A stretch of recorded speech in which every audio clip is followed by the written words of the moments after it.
Yan, nagluluto po ako ng pinesang bangos. Ang mahal ng bangos, 260 yan.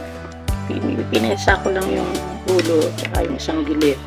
Nilagyan ko ng kamote, yan, luya, sibuyas, okra.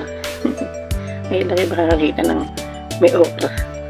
Saka syempre of course malunggay. Nilagyan ko ng malunggay galing dun sa aming tanim dun sa bakod. Yan. Masarap po ito. Itong aking tanghalian ngayon, medyo makulimlim ang panahon, kaya sabi ko masarap humigop ng sabaw ng pinesa, diba? Templado po yan. Importante kasi merong luya. Yan o. Yung luya, pinitpit ko yung luya.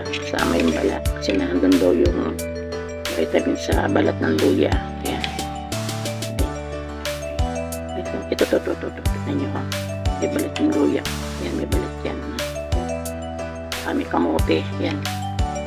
Isang kamote. Yung isang buong kamote, hinahiliwa ko sa gitna. Tapos, yung isa nito ngayon, kakain ko ngayong tanghalian. Ito ngayong gabi. Yan, ganyan. Ito ngayon kakainin ko ngayong tanghalian, ulo. Mamayang gabi itong gilid. Ganun lang na. Diba? Yan, kain na po tayo.